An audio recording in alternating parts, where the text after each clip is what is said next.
A little bit of a talk about our kind of major case study. Yes. Of the company Jacobsen Svart. So do you want to lead in with that one, Tony? Yeah, absolutely. So we got to know each other from a while ago, and then we started talking about working together. And then you absolutely love coffee, and I No doubt. love coffee too. So we met up in a roastery and started looking at how we can work together, and we started producing some video material from there. Yeah. So how long? Half year? 1 year? I think it's definitely a year ago Yeah. that we kind of began that conversation, probably a little bit longer. Yeah. But to get that first initial meeting in the roastery, it was maybe 8, 9, 10 months ago now. Yes. Ish. It was around the winter time, wasn't it? Yeah, it was. I think it was after Christmas, so it had to be in January, something like that. Yeah. So actually not that long ago, really. No. It feels like a lifetime actually in between. It does. It does. However, yeah, it was like what can I do to come and help improve Jacobsen and Svart, because there was like a time where you were completely bogged down with all these processes. Well, Jacobsen Svart had run into a couple of issues. So, like, I'm quite used as a business leader to get out of liquidity crises, which can be too high cost and salaries, or too high running cost, or stuff like that. And now, of course, you can always say that this time is different. It's new, whatever. But in the end of it really goes back into you need to communicate what you have out to the other, your potential customers, fans, or whatever want to use your product. And that's where we started bulking our heads together. Like, how can we shape that? And I think we both, like, Jacobsen Svart has a rich history from 2012 coming up to today, which is like, it's been a long way to go. And I think when we met up, the company was in really bad state. We didn't really know how to fix the issues at that time, because it was complicated. It was international stuff. It was things about the commodities. The coffee prices went up like 100% over the night. Transportation cost went up. Then also the taxes went up for the stock. So that meant that I had to pay taxes for everything I earned 3 years before that, suddenly from now on, which was a shame, really. Yeah, big step back. Yeah, it was a big step back. And the cost went up, and then the salaries went up, which is good for the people. I think I'm always a big fan of high wages. But it went up it went up 30% on 6 months, which is huge when you look at the business consensus. So as a business owner, we had only not like international instability, which is quite common. Yeah. We're kind of used to that. But we had internal struggles that were far more complex to fix than the coffee prices and stuff like that, because we really had to monitor it in a different way. Now, then we started to work. The first thing we did was to make a movie about the roastery and how the process is around the coffee and how we roast the coffee and check it. And you actually managed to take a whole time lapse of a big production day. And I think from that point and onwards, we've been really looking at the communications and strategy. And how do we get the people to understand we're not just a coffee roastery, but it's so much more. It's a social structure into that. And that went into Svart Media because we also wanted to be a think tank, because we're both philosophers. but we also see that there is a need to sort of not explain things, but to share knowledge with people and sort of like make our ideas come to life, and to help other businesses and private persons to actually see a bit of a different perspective on things. Absolutely. A bit more positive perspective on things. Definitely. And I think that's really important, because when I did come into you that time in the roastery, it was more of that to figure out who we were. And, I think we resonated very well philosophically. I think that's kind of the whole basis of that collaboration starting out really well and coming to where it is today, which is a very, is a very big, important success in my eyes, because it sees, okay, I am moving forward, I'm improving your business, Yeah.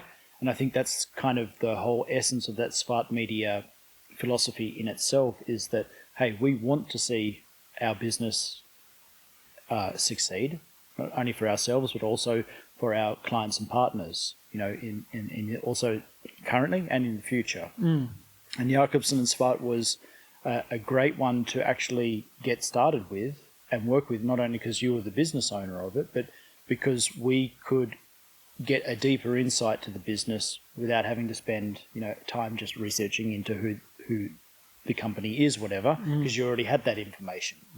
But there was also like a lot of these bottlenecks, not only just with communication, but like there's so many things, that goes with the business. I remember us looking at making new videos and stuff, and then we went like, oh, we need to look at the website, because if our landing site, where basically everybody wants to read and discover what we're doing, was not up to date, then we would lose traction. We would lose. We would lose business at the end of the day. Yeah, and absolutely. And that's where we put a lot of focus on to get first established. Yes. Because the website as it is now is so much clearer. Yeah. It's cleaner, and I think that shows within the data that you're coming through now that. But that also goes through so many things. It's not just the actual website. It's like, okay, how do we present it? It's the words, It's the pictures. Absolutely. And like what we wanted to do there was not spend so much time on doing because you have a cycle with the products, and it's very hard to take photos, set up as take photos of the new product and the new bag. We developed an idea where we would make a template with many different types of coffee bags and different sizes and all that kind of stuff, and just Photoshop the label on each one to speed up the process. Yes. Make it a much more fluid thing for not only the web development side of things, but actually for the business. Yes. What makes sense for the business. Yeah. So it's kind of like removing the ego and then seeing what makes sense, to keep that company running at a optimal pace and seeing the improvements. So you make that solution and you go, hey, did that solution work? Is it working? And you say, yeah, it's working from what I can measure from these metrics, but it's much more understandable. And say, for example, in the physical shop, it's also the improvements there to how can we match that to the web shop? Well, we need to rearrange the shelves, so it needs to make sense there. So there is a digital aspect, and then there's the physical aspect, and they need to match. There needs to be a synergy, and that's the whole idea of the branding. We reassessed the branding. We didn't change the logo or anything like that, and we kept it within the philosophical thing, but we cleaned it up. We made sure that everything made sense. The QR codes, you scan the QR code, it goes to the product. And then when you have a look at the product description, there is a video of you explaining it. All of these small details that adds to the user experience at the end of the day, which is super important from, let's say, a customer's perspective or a client's perspective, and for them to decide whether they want the product or not. If it's easy for them to navigate, if it's easy for them to all of a sudden become almost personally knowing of who you are, the roaster, the owner of the company, explaining the passion and creation here, that you are 9 times out of 10 more likely to purchase the product than if you were just to try and read a description somewhere. Now, the description and the words are important, but only if that strikes the interest first of the customer or client person buying the coffee at the end of the day. Absolutely. But the interactive with the video is a clever aspect that what we came to develop. Yeah. And it's working really well because there's Yeah. a positive response to that. Absolutely, yeah. And we see that on Instagram and TikTok and all the platforms that we've been using lately, that all our traffic goes up, the sales will go up, they're all already going up. And we see also that there is, like, I don't think every business owner knows, but to run a cafe and to run a wholesale operation with roastery is actually a very complex economy. Because you have one economy that is really about, like, you have 10 to 15 suppliers and you also have high salaries, and actually a cafe is not profitable in Norway because we have one of the highest food taxes in the world. It's 25% if you sit inside to eat it, and 15% if you take it away, which is kind of like reverse. A bit oxymoronic. Yeah, it should be 15 when you go inside, because then we have much higher costs. Yeah. And 25 when you take it outside. But that's not how it works by some reason. Well, it's sort of like to have those operations come together and sort of talk about what we're really doing. Why is coffee so special for us? And I think, like, for those who know, like Jacobsen Svart has played a big role in, like, the light roast, Norwegian light roast movement. Trøndersk light roast. Yeah, we framed it Trøndersk light roast. Yeah. Which is quite accurate too, because, like, every roastery that also has popped up in Trondheim has popped up from Jacobsen Svart. So there is things that is actually, and we are doing something else. And I think that the people are, at least those who do the light roast stuff, is actually trying to achieve the same thing as I want to do. And there is also this thing, what's in it for the customers. Well, the customers is basically people who love coffee. And people who love coffee is basically in all ages. And how do we make the coffee better? And that's all about transparency, it's about community, it's about honesty, it's about relationships, and it's also about understanding how, like, commodities work around. And how do we communicate that?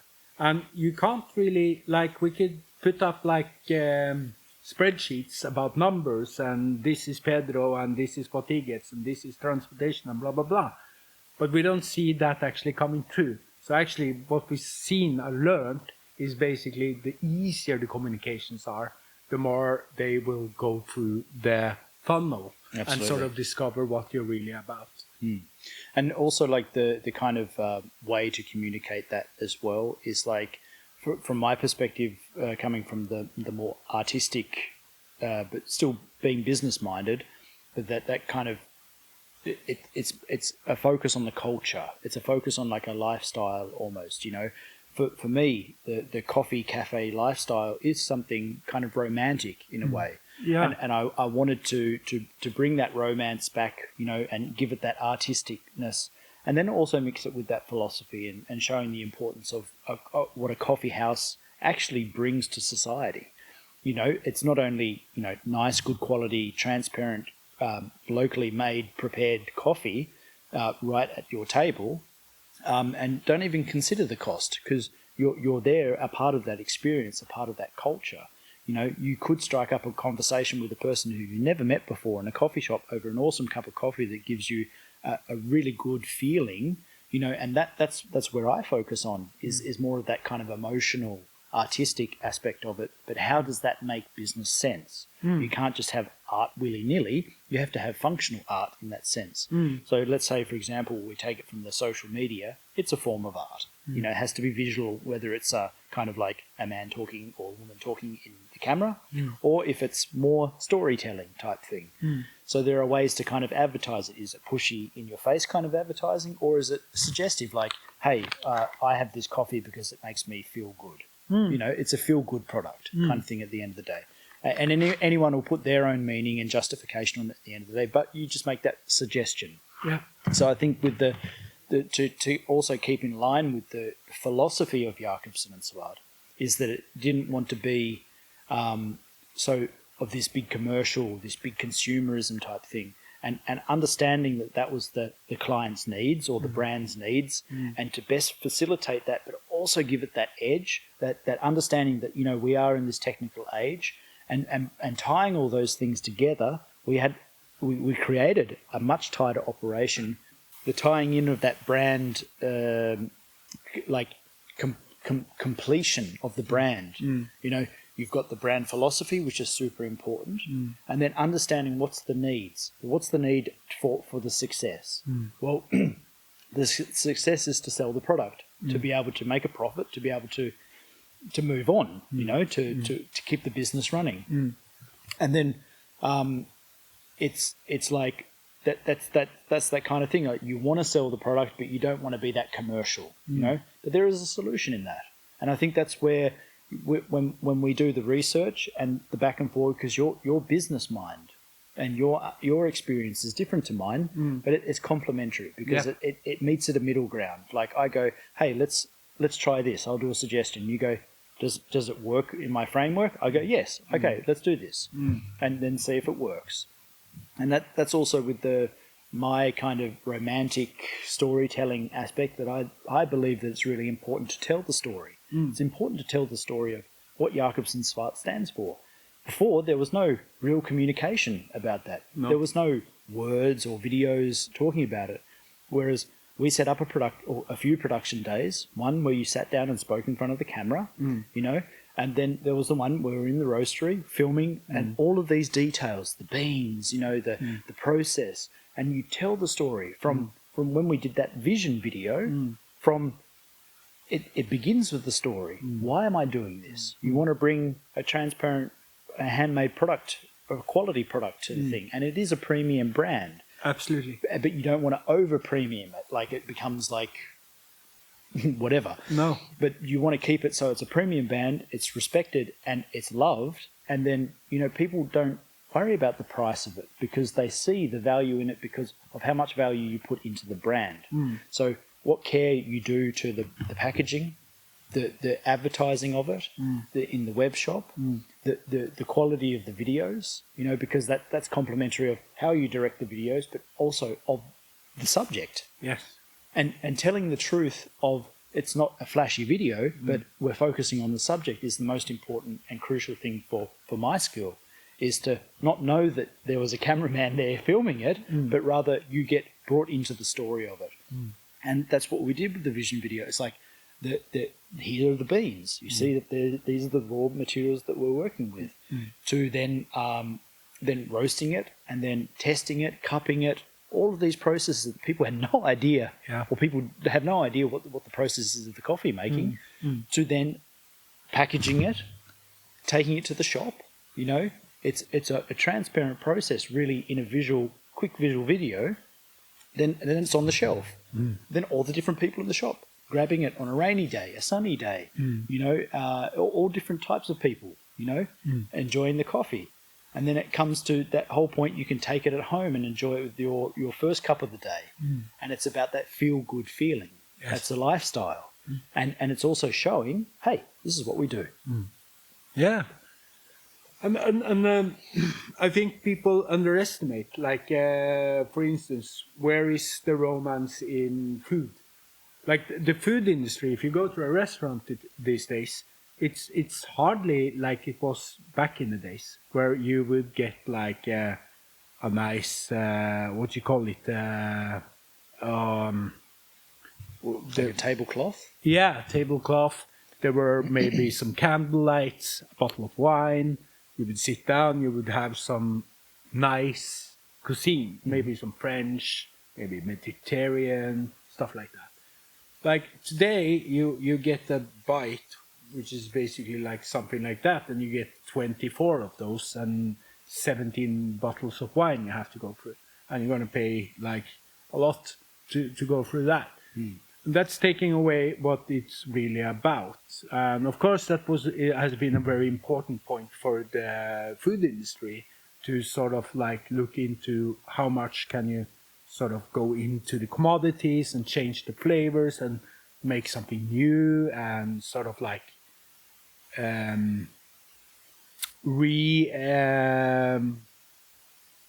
recalibrate some flavors and make it like a fish that tastes like a potato or stuff like that. It's all been good. It's all been necessary. But right now there is not, the heart is taken away of everything. Like a cafe is getting more like you're getting into a box, and this is a soulless environment where there's just something. And when you talk to the baristas, it's hardly any hospitality into that too. And I think all of these elements needs to come together to create a product that is not only sustainable, because like a sustainable business is only possible when you know your producers or you know the importers. Yeah. And the importers you have to really trust, because that's also something very important about. Because you need to know that they take care of your interest. Because in the end of the day, that's the customer's interest. That's coffee lovers. They want something special. And I think in all the things where it's going with the technology too, which we have like the Rust P3000, which is like the most accurate roaster. Yeah. And it's a crazy accurate machine. Yeah. Then we made in Norway. Yeah. And then we have the other way of doing it, which is basically roasting by smell, just 2 temperature probes. It's a very easy process where you really have to put your focus into making it as good as possible by doing it by your hands, your head, and your soul. Well, this is sort of what I was thinking before, and it came to my mind. It's kind of like a it's kind of like a bit of a curse of the franchise model, because you create a business solely on trying to franchise it, expand, and this kind of thing. And there's nothing wrong with that. It's a solid business model. It's been working since Kentucky Fried Chicken. So like I understand that. And let's say, for example, if it's just a business and a simple service, then so be it. Absolutely. But what we're talking about here is more of like, we want that soul. We want that human connection, personal connection. You want to know the people behind and what is it about. You see, normally when you sell a product, you just talk about the products. It's a product-oriented product. Then you have the other product, which is like a lifestyle. And we really wanted to turn it into a lifestyle brand. Absolutely. We sort of saw similarities with the skating community and how much that's influenced my life and your life and our generation at all. Like you can have a trashy car, and if you put a skateboard sticker on it, suddenly the car is totally fine. Exactly. You can drive that car with a suit, because then you're a part of the skating movement. That's it. And that's a culture thing and that's where the think tank also sort of started to shape, and where I think we can help other businesses too, to see that there is so much need to communicate what is really the core essence. And you get wild with that if you just go into AI and just search for something, because you get probably 16 different answers, and all of them are good and are true. But what you really need to find out is what is in your DNA. What is the business really about? How does this business make its roundabouts? Well, it's like, let's take that skate culture and the coffee culture, and I'll try and put it into one sentence here. Yeah. I wouldn't have got the scars that I have today if it wasn't for skateboarding, and those gave me the experiences, right? So it's a very personal thing, but it's also a universal thing. So you can do that. Yeah. And it's the same with the coffee here too. Yeah. It's just like, I wouldn't have ever tasted these flavors within coffee, which is more matched to like a wine tasting type serious connoisseur-esque thing. And I never would have had those experiences if I was absent of these of these coffees. No. So it is really kind of like dependent on that personal connection to this thing. So those who are joining into the Trondheim light roast community or the Norwegian light roast community or light roast community global, it's like there is this kind of movement for this enjoyment, but like a kind of a real connection, you know. And this is what we were talking about before about the coffee shop being such a crucial place. Like, I'm not going to name any other coffee brands or coffee shops here because that defeats the purpose. But it's the whole thing of like, what kind of culture do we want to promote? So that goes back to our own personal values. What inspires me when I go into a place? You know, I want to sit down and like I want to meet people who I've never met before and chat the most random but most epic stuff that leaves me feeling inspired. You know, and then coming there to there's a different menu. Okay, what's the wackiest coffee you got there on the menu? I got a coconut fermented coffee from like it's gonna smell and taste like summer, and it tastes like summer. You got the coconut, you got some mango going on with the acidity, and it's very much like wine and being a connoisseur.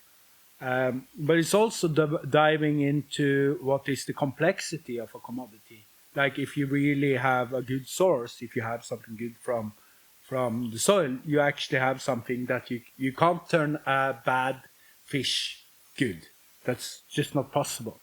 But you can destruct it so you can still eat it, which means you'll heat it so hard that it's almost going to taste like an ashtray.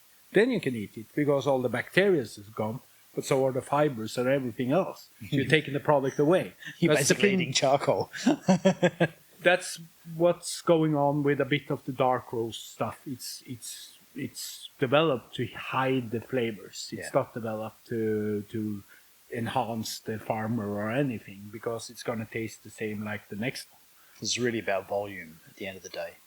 Well, everything is a volume game, and I think when it comes to production, it's sort of like it goes back to the Industrial Revolution, and the industrial thought is like that, and the economy is sort of like worked around that too, that the price should get lower and you should be able to supply more. That's how you grow in the industrial economy. But there is, I think, in some countries where you have progressive taxes, for instance, then you're allowed to do the small niche and you can actually live from that. So meaning that you're capable of running the family restaurant the whole life and having guests from all over the world visiting that little town. Politicians don't tend to appreciate it as much when it comes to business philosophy because they look at the big businesses, they don't look at the small ones. But when they go to a city, that's the first place they go to. 100%. So that's the paradox in that. That's the paradox. Yeah, it's the divine comedy. But it's also something about like getting back to what are we passionate about? Yeah. And I believe that if you take a product, like for instance, this one is a very simple built-up product. The coffee is where we put all our attention, and that's where every batch will taste a bit different. And the reason for that is basically, I don't want you go to Jacobsen Svart and buy something that tastes the same thing every day.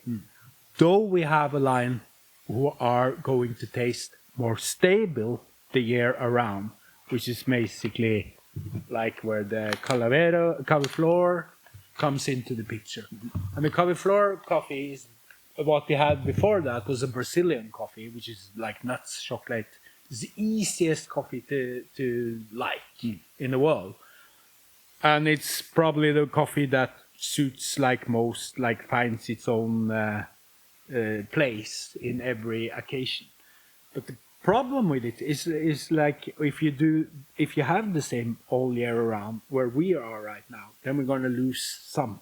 So we win some, but we lose some.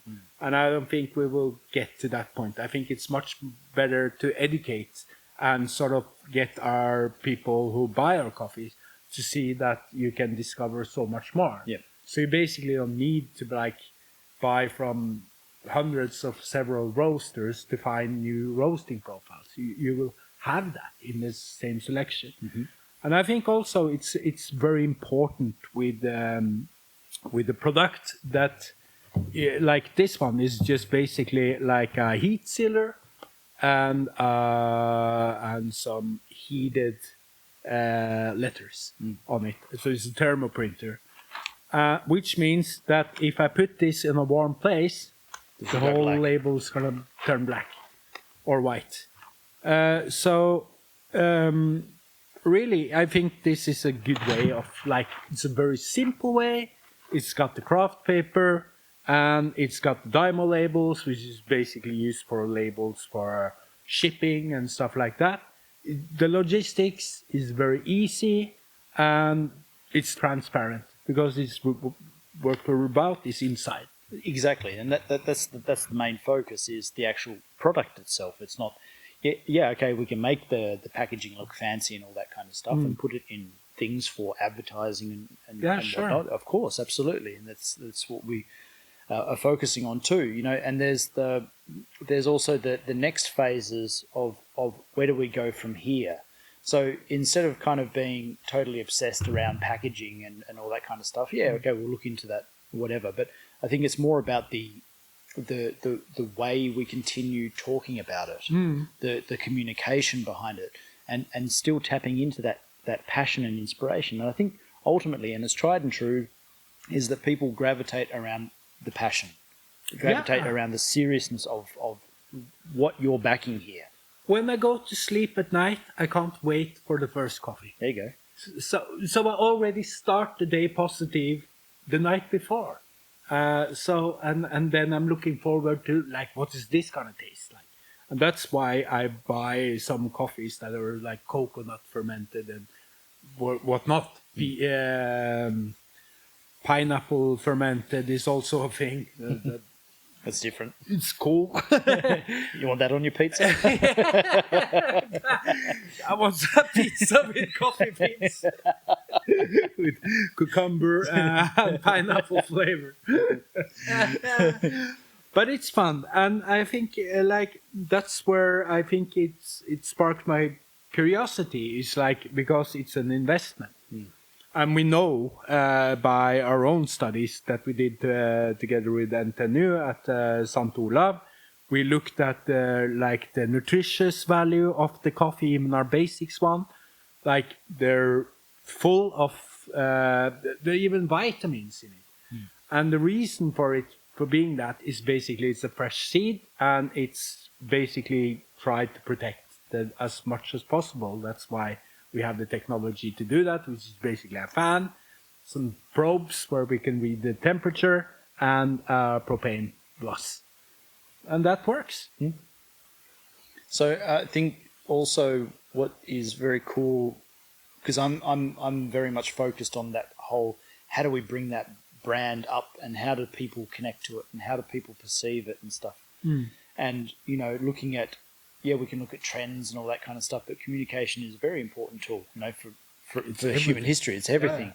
And the next development that we're looking for growing the Jacobsen Svart brand is to do much more kind of educational content. So to go for people who are interested or want kind of light entertainment is to go, oh, how deep can we go with this? You know, it's like an information. And it's not advertising. It's sharing. It's sharing knowledge. And I think really today, or at least from my perspective, and from other people who I know in different industries, that information sharing is super crucial. And it is advertising because you're showing your product and creation and service, but you're also showing your passion. You're telling a story about it. You're showing. You're teaching. And I think that's very much appreciated across the board. I hope so. and like when you talk in front of the camera, like you have this ability because you know what you're talking about. It's trustworthy. You know, we've got all of these things established.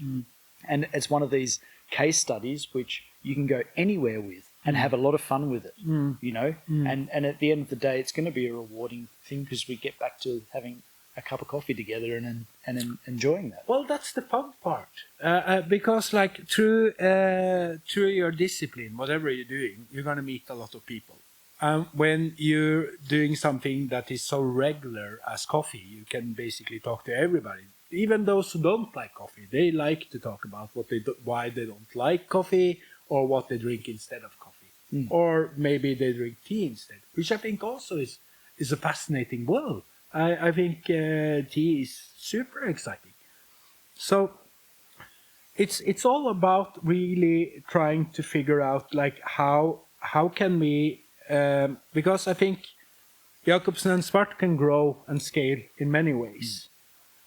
And I don't mind doing the one thing or the other, because as long as I know in the end we're taking care of our core premises. For the coffee roastery, it's really about like one thing is that we want to preserve the taste. So there should be a taste of terroir. You should be able to see to taste it. And is this a South American coffee or a Latin American coffee, or is this African coffee? Because there are huge differences between those two. But there's also something about like, even if I would do an Italian roast, for instance, I would never roast it that dark, because I still want that sort of like terroir to shine through it. And then you have to have the knowledge what happens. How do you sort of grill the bean without sort of taking out all the aromas from it? And that's science, more or less. But it's also alchemy. So there are two ways of this, because like I started this with diving into the science part. That's what I did in 2012. But now I'm looking more into like the alchemy part, because there's a human aspect of production where sort of like the AI can't really come through, which is like how we make decisions, how fast they go. And based on your experience, you have sort of like that light bulb that are able to do like, oh, this, and this equals that. And that's why we do this.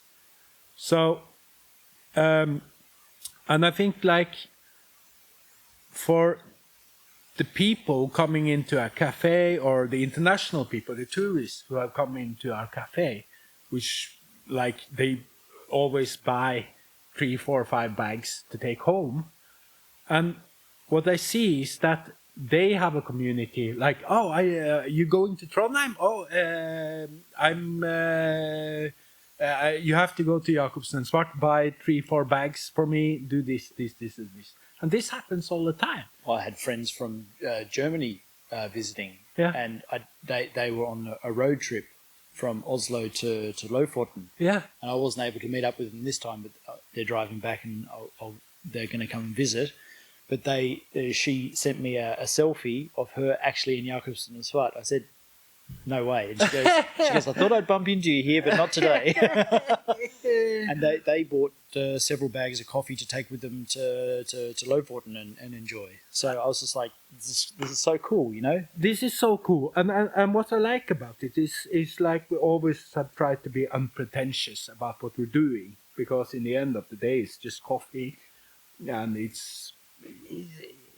of course, for me, it's much more than coffee, but I understand that logic.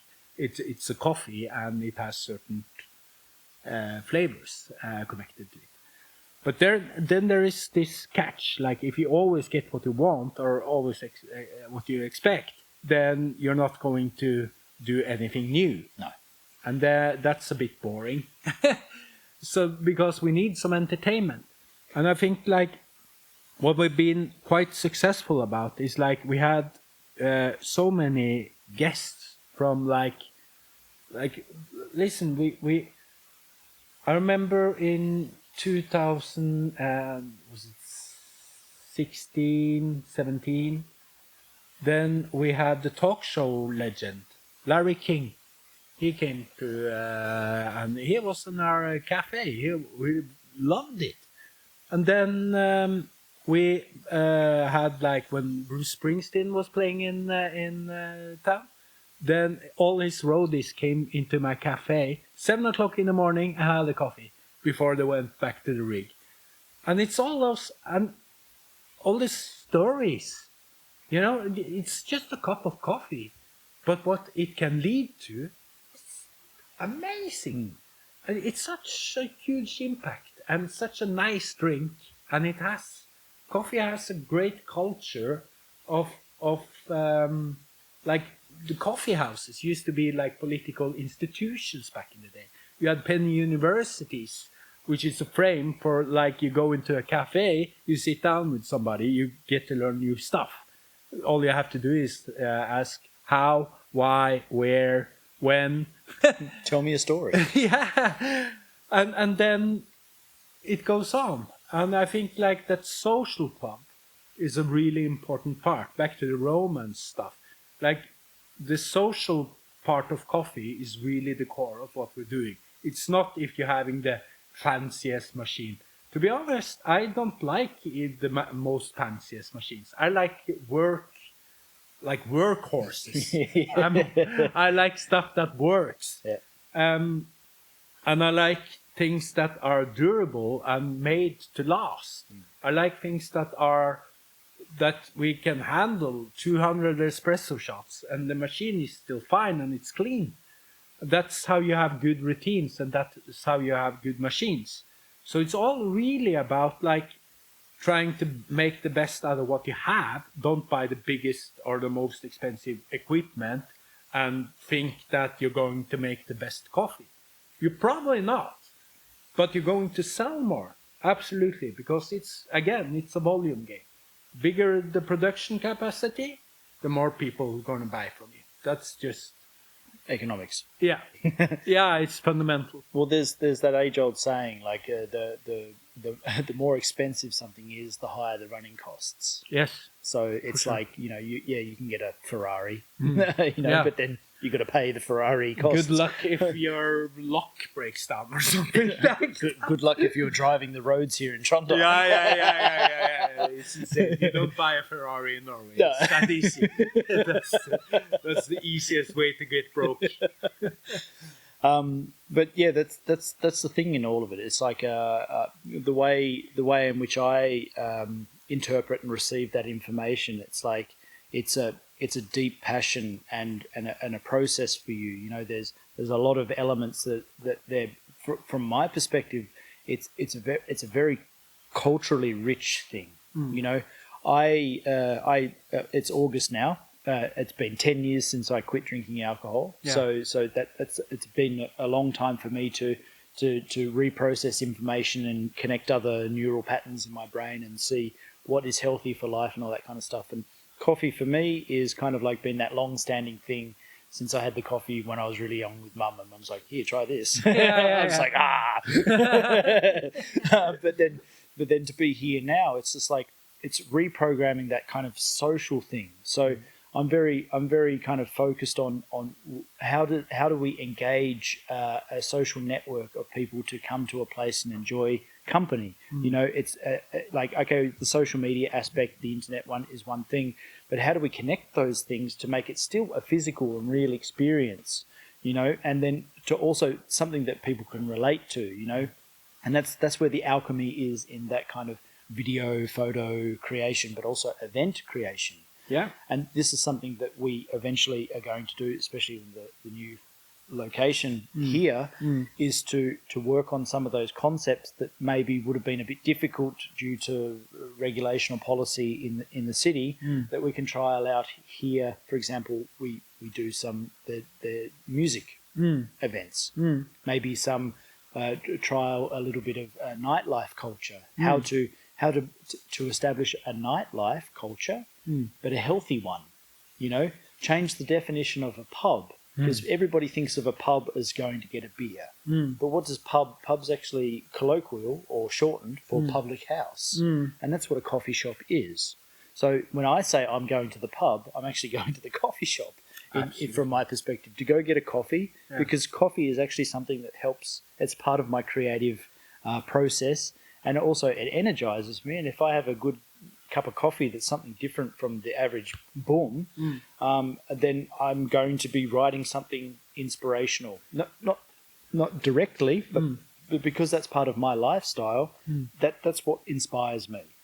And I think that's how I want to kind of bring that to the Jacobsen Svart brand, and then from the cups of coffee, all the different creations you create, it inspires me in a different way, because then my brain juice is going, oh, because I got this funky coconut thing going on here, I'm thinking about like some event that we could do here, you know, or something that we could do as a creative project, or how did we get to that process? So let's make a documentary video of like, let's jump on a flight and go to the place that makes it, you know, these things. These are very interesting perspectives, I think.